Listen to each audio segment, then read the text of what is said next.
Welcome back to a new video, boys, and we've been doing a lot of how-to videos on our new blob eye that is to the channel.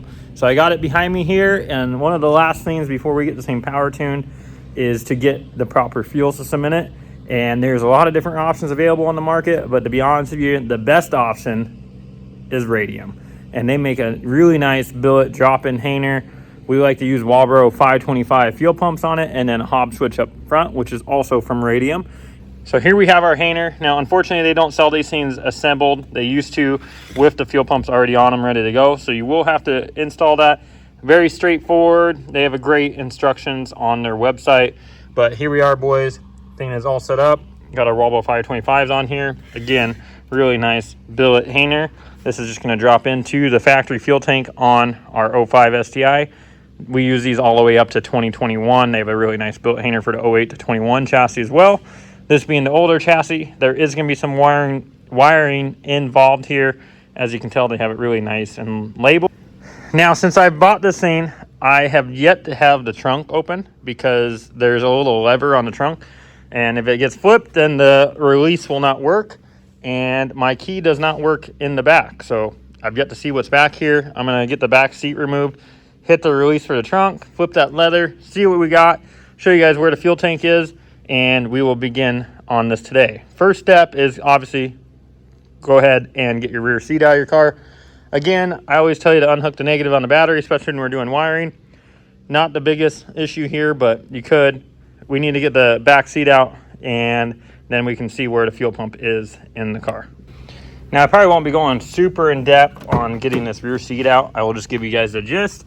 There is going to be 2 bolts on the front side here. Then your bottom will come out. There's about 4 bolts on the bottom here. You lift up and the seat will come out, and then we'll get access to the back panel and then get over to the fuel pump, which is going to be on the passenger side of the car. And here we got our fuel pump side taken apart. This had an I-wire kit in the car before. I'll be taking that out. We run our own, which I'll be showing you guys. And this had the wires coming out of here. Just wanted to show you before I take this hanger out what it looks like in factory form. Obviously, you just have some hoses to take off here. And then we have our 8mm bolts. There is a little bracket back here that you gotta be careful when pulling this thing out, but it should be pretty straightforward for getting the factory hanger out. The new one is a little bit more fun to get in. Today is gonna be an exciting day. We are gonna be getting the blob on the dyno. It's all ready to go. Just had to wrap up a small coolant leak we had on it. Got that done, rebled the coolant system, and this thing is ready to go on the dyno. Look what I got behind me. Hey, what's up, strangers? So here she is, all wrapped up, boys. A couple small things might have been changed since you've seen it. Obviously, we have Vivid TI's titanium bolts on it. I decided to go with the burnt look on this one, which we still have to switch out some of the bolts to match everything else. We have the burnt ETS intercooler piping, old school HKS race blowout, which I really don't mind. Those of you just tuning in, this car we picked up had an IAG stage 2.5 closed deck short block. Around 70,000 miles on it. Looked nice and healthy. I put a set of built cylinder heads on it. We got a set of Kelford 282 199D camshafts in this thing. Full ETS rotated turbo kit, 4-inch intercooler, Precision 6466. A set of ID 1750 injectors. Full fuel system built by us. And I was going to record about doing the hanger, which has a Radium hanger of 2 525s. But I just decided that I wanted to work on the car that day and relax, so unfortunately I didn't record that. Thing is all ready to go on the dyno. Don't know where I'm going to stop today. It has a higher gate spring on it, gate spring being at 20 PSI. It still has a 3-port boost controller on it. We'll kind of see where things lie today and how far I want to go. He's a bad influence right there.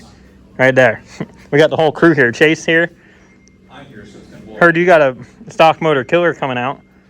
He says he's going to gap all of us. All of you guys. All of us. One of you guys. Your shit's getting gapped, bro. Absolutely not. All GDs, 6466 cars. This thing with no motors will be Chase's car. Yeah, see? See, they all tripping. They all tripping. Or you can get Mater to gap you. The street doesn't lie. The street does not lie. So... Oh, you're getting gapped, bro. 2 weeks, and it's going to be a 3-way We're going to put it in the... We're going to put it in there. 3-way. 3-way. I'm going to be like that ZR1 Corvette flying by both of you.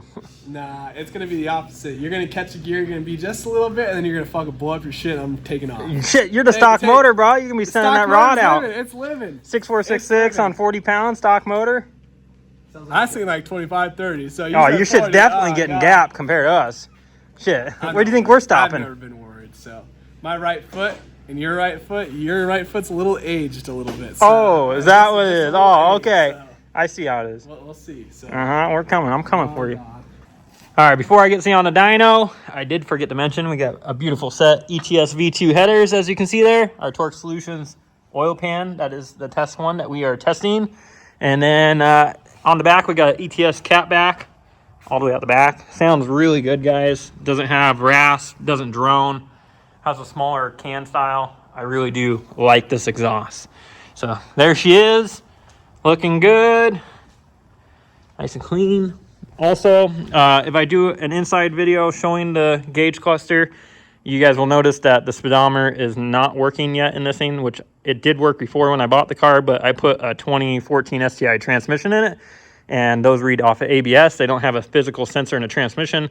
I ordered the full wire plug-and-play VSS Pro for this, and it came in today, but it's at my house. So you guys are going to notice that the speedometer does not work, but it will work here soon. For those asking why I put a newer transmission in this car, 04, 05, and 06 had a shorter gear ratio, 04 being the shortest, 05, 06 being okay, but still being pretty short on the 1, 2, 3, 4, and then having to hit 5th if you're a drag racer.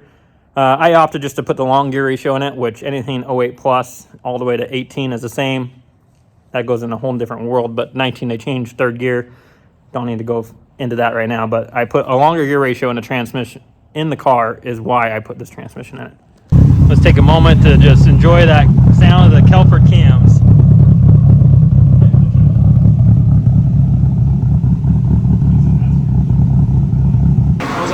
What are we revving to today? 95? What's our boost target? 45? Sounds like a deal. I want to see some power. It's got to go up further. Thanks, guys. Thanks. Remember, where are we setting that boost cut?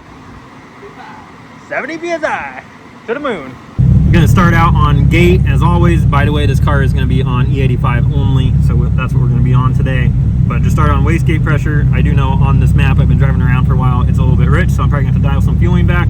I'll show you guys what it makes, and then we'll go up from there once we get our fuel line all figured out.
All right, second pull there. First one is actually a little bit lean.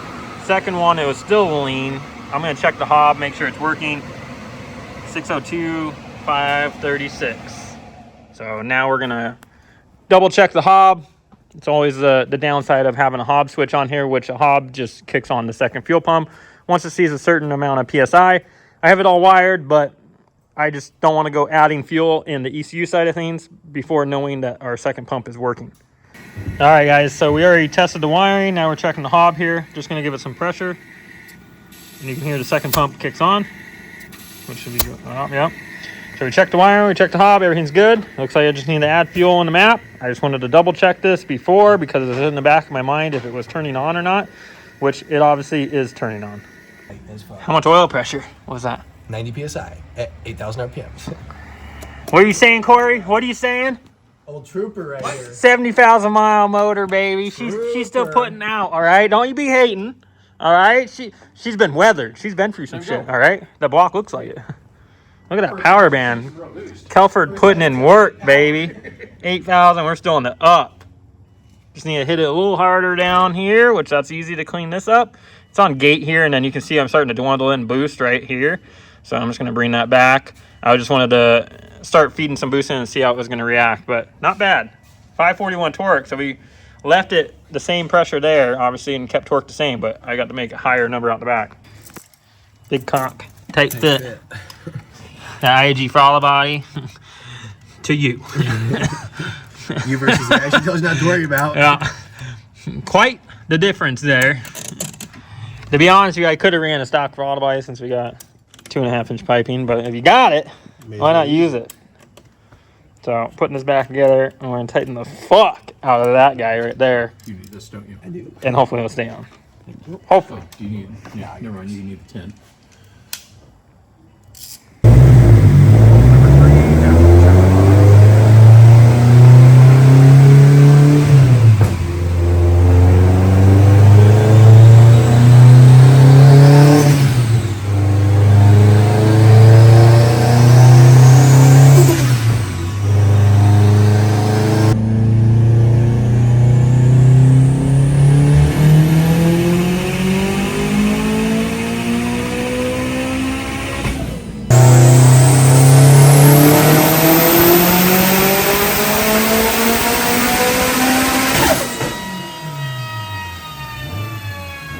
There we go. After that pull, 36 PSI, 831. You can see I added a boost through everywhere. Really cleaned it up.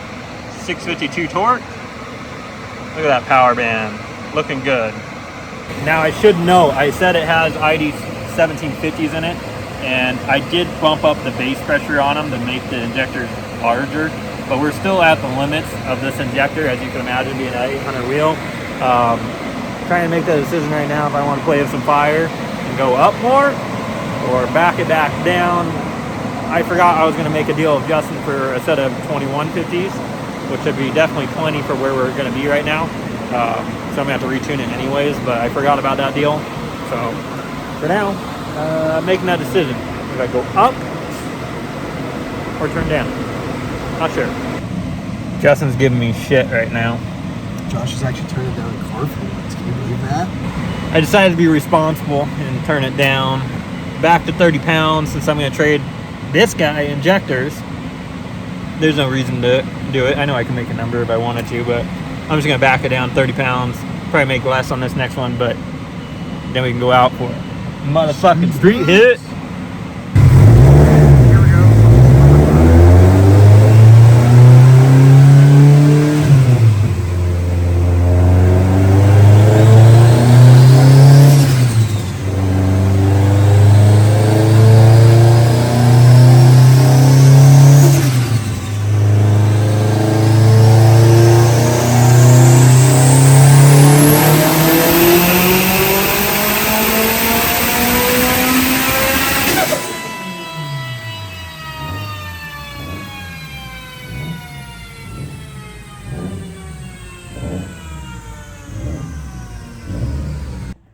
For once listening to myself, and it saw 34 PSI of boost right there, and I backed it down a little bit more even right now.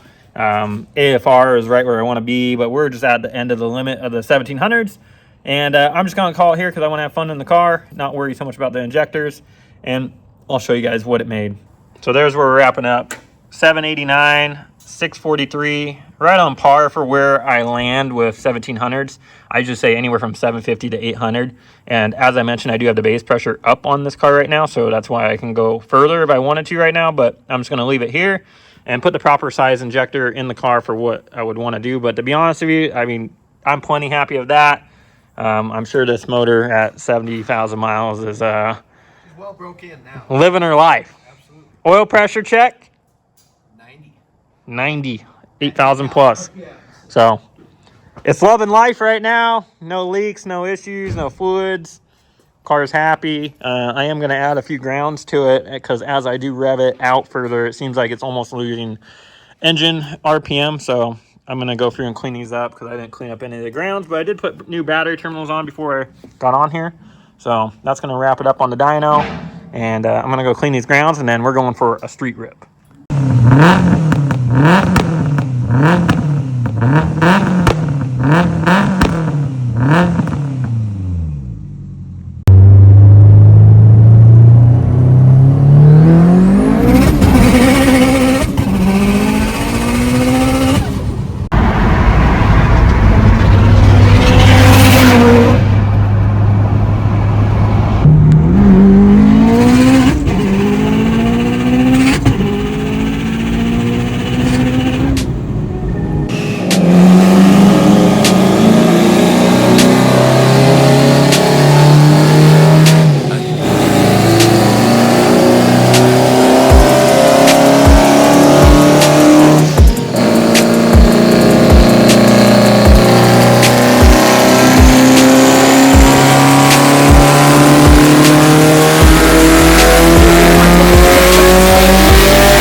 Life up in the fast lane. Pedal to the ground, pedal to the ground, pedal to the ground.